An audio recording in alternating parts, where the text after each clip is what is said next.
বাংলাদেশে প্রতিনিয়ত বাইক চুরি হচ্ছে, গাড়ি চুরি হচ্ছে। তো এই গাড়ি বাইক চুরি হওয়ার পিছনের সবচাইতে বড় কারণ হচ্ছে যে আমরা ট্র্যাক করতে পারি না। আপনার ৫ থেকে ৭,০০০ টাকা বেশি নিচ্ছে শুধু এই একটা নাম্বার দেওয়ার জন্য। আজকে কথা বলবো ডিজিটাল নাম্বার প্লেট নিয়ে। তো আসলে ডিজিটাল নাম্বার প্লেটের উপকারিতা কি? আপনারা কে জানেন একটু কমেন্ট করে জানান তো।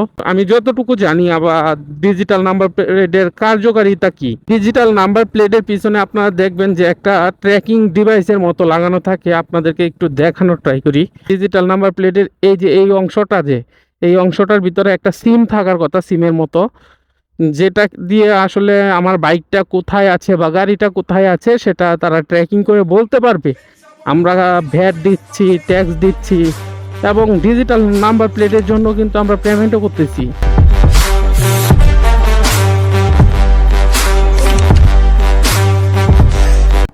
হ্যালো গাইস, আসসালামু আলাইকুম। This is Hriday and welcome to my official YouTube channel Bongomoto vlogs. তো কেমন আছেন সবাই? আশা করি সকলেই ভালো আছেন। তো চলে আসলাম নতুন একটি ভিডিও নিয়ে। আর এখন আমরা হচ্ছে বাসা থেকে যখন বের হয়েছি তখন ঘড়িতে সময় হচ্ছে ৫টা ৫৩। ৭ দিনে ৭টা চ্যালেঞ্জ ভিডিও দিয়েছি। ভিডিও দেওয়ার পর এখন একটু ব্রেক নিছি। আসলে আপনারা তেমন কোনো কমেন্ট করতেছেন না, যার কারণে তেমন কোনো ব্লগ দেওয়া হইতেছে না। আর আজকে ওয়েদারটা মোটামুটি ঠান্ডা ঠান্ডা থাকার রিজনটা হইতেছে যে আজকে বৃষ্টি হয়েছে, মানে দুপুর ১টার দিকে এমন মাত্রা অতিরিক্ত বৃষ্টি হয়েছে ভাই, বলার বাহিরে। যার কারণে মানে ওয়েদারটা ঠান্ডা, খুব ভালো লাগতেছে। সো আমরা একটু সামনের দিকে আগাই। আর আজকে ভিডিওটা করার রিজনটা হইতেছে যে আমি আজকে কথা বলবো ডিজিটাল নাম্বার প্লেট নিয়ে। তো আসলে ডিজিটাল নাম্বার প্লেটের উপকারিতা কি? আপনারা কে জানেন একটু কমেন্ট করে জানান তো। আমি আসলে জানতে চাই যে আমাদের যে বাংলাদেশে ডিজিটাল নাম্বার প্লেটের প্রচলনটা হয়েছে হয়তো বা ২০১২ সালে, মেবি, আমি শিওর না। তারপরে ২০১২ সাল থেকে নাম্বার প্লেটের উপরে কাজ করে যাচ্ছে মানে বিআরটিএ। তারা বলতেছে যে ডিজিটাল নাম্বার প্লেট করতে হবে, না হয় আপনি মানে ভুয়া নাম্বার লাগিয়ে রাখতে পারেন। কিন্তু ডিজিটাল নাম্বার প্লেটটা আসলে চালু করা হয়েছিল কিসের জন্য? মানে সরকার যে ডিজিটাল নাম্বারটা অনুমতি দিছিল, এটা কিসের জন্য দিছিল? আপনারা কে জানেন একটু বলেন তো। তারপরেও আমি বলে দিচ্ছি যে আমি যতটুকু জানি আবার ডিজিটাল নাম্বার প্লেটের কার্যকারিতা কি। ডিজিটাল নাম্বার প্লেটের পিছনে আপনারা দেখবেন যে একটা ট্র্যাকিং ডিভাইসের মতো লাগানো থাকে। আপনাদেরকে একটু দেখানোর ট্রাই করি। এখানে একটু দাঁড়িয়ে আপনাদেরকে একটু দেখানো ট্রাই করি। আসলে বাইকে থাকে, এটা গাড়িতে থাকে না। তারপরেও তাদের একটা ট্র্যাকিং ওয়ে আছে, সেটা হচ্ছে যে এই যে দেখতে পাচ্ছেন, এটা হচ্ছে যে ডিজিটাল নাম্বার প্লেটের এই যে এই অংশটা, এই অংশটার ভিতরে একটা সিম থাকার কথা, সিমের মতো। যেটা দিয়ে আসলে আমার বাইকটা কোথায় আছে বা গাড়িটা কোথায় আছে সেটা তারা ট্র্যাকিং করে বলতে পারবে।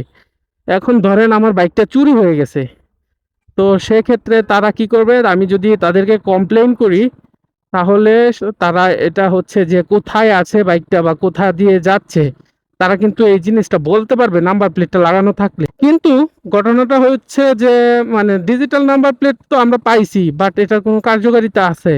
আসলে আমরা এটার কোনো কার্যকারিতা তো পাইতেই আছি না।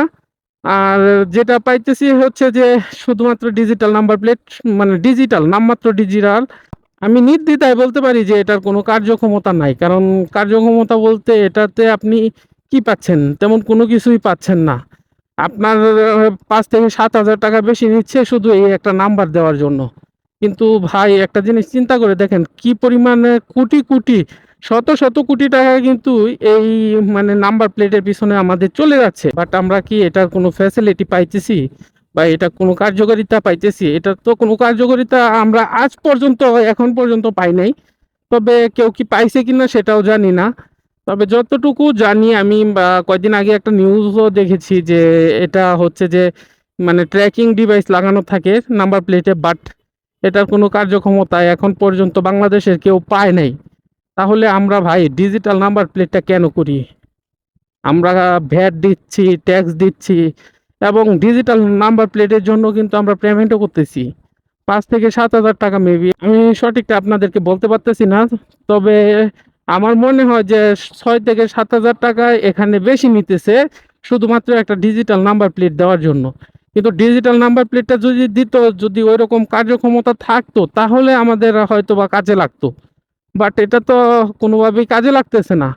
কারণ চোরে একটা বাইক নিলে প্রথমে কি করে, ঘাড় ভেঙে দেন আপনার বাইকটা স্টার্ট দিয়ে চলে যায়, সাথে সাথে তার নাম্বার প্লেটটা খুলে না। তাহলে আমরা বুঝতে পারবো যে না, বাইকটা কোন দিক দিয়ে গিয়েছে, তাই না? আর এটা হচ্ছে যে কোনো ভিতরে কোনো কিছু আছে কি না এটাও আমার জানা নাই। তবে এটা কতটুকু উপকারিতা বা ক্ষতি এটা কেউ বলতে পারতেছে না যে কি উপকারিতা।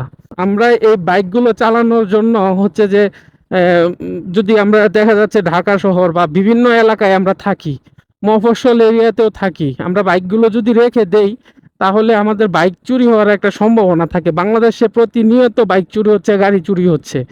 তো এই গাড়ি বাইক চুরি হওয়ার পিছনের সবচাইতে বড় কারণ হচ্ছে যে আমরা ট্র্যাক করতে পারি না। আর বর্তমানে কিছু কোম্পানি বের হয়েছে যারা কিনা জিপিএস ট্র্যাকারের মাধ্যমে, মানে জিপিএস ট্র্যাকার লাগাইলে ওদের কোম্পানির, তো ওইটাতে একটা সিম থাকে, যখন বাইকটা চুরি করে সে তো আর জানতেছে না, সে যে বাইক চুরি করতেছে সে কিন্তু এটা বুঝতে পারতেছে না, যে সাথে সাথে বুঝতে পারতেছে না যে এটাতে জিপিএস ট্র্যাকার লাগানো আছে। তো সে এটা যে বুঝতে পারতেছে না, যার কারণে আমরা কিন্তু জিপিএস ট্র্যাকার লাগানো থাকলে অবশ্যই আমরা খুঁজে বের করতে পারবো যে আমাদের বাইকটা বা গাড়িটা কোথায় আছে। বাট এই সংক্রান্ত ভাই মানে আসলে এটা বিআরটির করার কথা ছিল, তো আমরা আবার মানে এক্সট্রা টাকা খরচ করে দেন আমরা এই মানে জিপিএস ট্র্যাকার বলেন বা জিপিএস বলেন, বিভিন্ন লক আছে, তো ওই লকগুলো ব্যবহার করে থাকি। কিন্তু আমাদের তো এটা উচিত ছিল না। আমাদের কাছ থেকে 5 থেকে 7 হাজার টাকা এক্সট্রা নিতেছে শুধুমাত্র ডিজিটাল নাম্বার প্লেটের জন্য। তো আমি বলবো ভাই, এটা আসলে বাংলাদেশে এখনো চালু হয় নাই। কেন চালু হয় নাই এটা তারাই ভালো জানে। তবে বাংলাদেশ সরকারের কাছে বা আমাদের বাইকার বা গাড়ি কমিউনিটি যারা আছে, গাড়ি যারা চালান বা গাড়ির মালিক যারা আছেন, তারা এটা প্রতিবাদ গড়ে তোলা দরকার। কারণ এটা নাম্বারের আমরা কোনো মানে ডিজিটাল নাম্বারের কোনো ফ্যাসিলিটি পাইতেছি না। শুধু একটা জিনিস, হ্যাঁ, এটা স্ক্যান করলে, আপনার নাম্বার প্লেটটা স্ক্যান করলে তারা শুধু দেখতে পারে যে না গাড়িটার রেজিস্ট্রেশন হয়েছে কিনা, তারপরে ইঞ্জিন নাম্বার, চেসিস নাম্বার এগুলো ঠিক আছে কিনা। তো এগুলো তো আসলে ভাই জিপিএস এর জন্য আপনি এক্সট্রা টাকা কেন নিতেছেন? এটা তো আসলে ঠিক না। বাংলাদেশের কোনো জায়গাতেই মানে এই জিপিএস ট্র্যাকিং এর মাধ্যমে যে বাইক বের করা বা ডিজিটাল বিআরটি এর যে ডিজিটাল নাম্বার প্লেটের যে ট্র্যাকারটা থাকে, তো তারা তো ক্যামেরা লাগায়। এই ক্যামেরার মাধ্যমে তাদের কাছে মানে একটা নোটিফিকেশন যায় যে এই বাইকটা এদিক দিয়ে যাচ্ছে, এত নাম্বারের বাইক। তো আমরা যদি একটা জিনিস চিন্তা করে দেখি যে জিপিএস ট্র্যাকার লাগানো থাকলো একটা জিনিসে, মনে করেন আমার বাইকে জিপিএস ট্র্যাকার লাগানো, অর্থাৎ বিআরটি এর জিপিএস ট্র্যাকারটা লাগানো, তো আমি যদি কোনো ক্রাইম করি, যখন ক্রাইমটা করব তখন কিন্তু আমি ধরা খেয়ে যাব। কারণ যদি ক্যামেরাটা চালু থাকে বা যে এরিয়া দিয়ে যাচ্ছি, তো ক্রাইম করে যাওয়ার সময় সে কিন্তু মানে নোটিস করে ফেলতে পারবে যে এই নাম্বারটা ওনার নাম্বার আর ওনার বাইক। এই জিনিসটা কার্যকারিতা হচ্ছে না। কিন্তু মানে আমাদের পুলিশ প্রশাসন যারা আছেন বা যারা আইনে নিয়োজিত আছেন, তারা অবশ্যই বলে থাকেন যে আপনি নিজের নামে নাম ট্রান্সফার করে নেবেন। আসলে নাম ট্রান্সফার করে নেওয়ার পরে আসলে আপনার কাজটা কি? এই জিপিএস ট্র্যাকারের মাধ্যমে শুধুমাত্র একটা ডিজিটাল স্মার্ট কার্ড পাচ্ছেন আপনি। মানে ওখানে যে একটা কার্যকারিতা সেটা কিন্তু আপনি কখনোই পাচ্ছেন না। তো আমরা জিপিএস ট্র্যাকার ভাই কেন লাগাবো আর এক্সট্রা টাকা খরচ করে, আর মানে ডিজিটাল নাম্বার প্লেট নেওয়ার পিছনে তাহলে আমাদের কারণটা কি? আমাদের তো এক্সট্রা কোনো ফ্যাসিলিটি পাইতেছি না। তাইলে তো আমরা ভাই নরমাল একটা নাম্বার প্লেট লাগাই ফেলতেই পারি। কারণ আপনি স্মার্ট কার্ড পাচ্ছেন রেজিস্ট্রেশন করলে, স্মার্ট কার্ডের মাধ্যমেই তো সব দেখা যাচ্ছে। তাহলে ডিজিটাল নাম্বার প্লেটটা আমাদের কেন প্রয়োজন হবে বলেন তো? এই হচ্ছে অবস্থা। আর আজকে আসলে বের হয়েছি, ঠান্ডার দিন, ঠান্ডা ওয়েদার। আসলে বিকাল টাইমে এখন আমার ইদানিং একটু বাইরে বের হওয়া হইতেছে কম, যার কারণে আপনাদের সাথে কমিউনিকেশন বা যাই বলেন, কমিউনিকেশন হইতো যদি আপনারা ওইরকম সাপোর্ট করতেন। আসলে আপনারা সাপোর্টটা ওইরকম লেভেলের করতেছেন না, যার কারণে আসলে ওরকম আপনাদের সাথে কমিউনিকেশন হইতেছে না।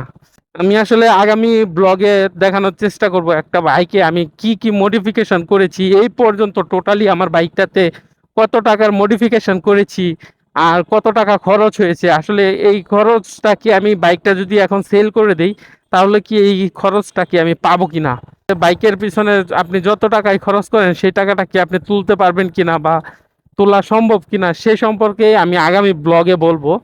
তো এইদিকে আসলে বিকালের দিকে ঘুরতে একটু ভালোই লাগে, যার কারণে এইদিকে আসছি, ঘুরতেছি। GPS tracker, digital number plate, এই সম্পর্কে অনেক কথা হইছে। আশা রাখতেছি আজকের ভিডিওটি আপনাদের ভালো লেগেছে। যদি ভিডিওতে তেমন কোনো কিছু ভালো লেগে থাকে তাহলে অবশ্যই একটি লাইক করবেন এবং কমেন্ট করে জানিয়ে দিবেন আপনার মূল্যবান মতামত। আর যদি আপনি আমার চ্যানেলে নতুন হয়ে থাকেন তাহলে অবশ্যই আমার চ্যানেলটিকে সাবস্ক্রাইব করে দিয়ে পাশে থাকা বেল আইকনটি অন করে দিবেন, যেন পরবর্তীতে নতুন কোনো ভিডিও দেওয়ার সাথে সাথে নোটিফিকেশন চলে যায় আপনার কাছে। তো আজকের মতো বিদায় নিচ্ছি, যে পর্যন্ত নতুন কোনো ভিডিও নিয়ে না আসছি সেই পর্যন্ত আপনারা থাকবেন ভালো, আপনারা থাকবেন সুস্থ। আল্লাহ হাফেজ। I can hear the demons call when they do what they do. And now I feel like taking off, find a place with a view. The pain is never gonna stop if it's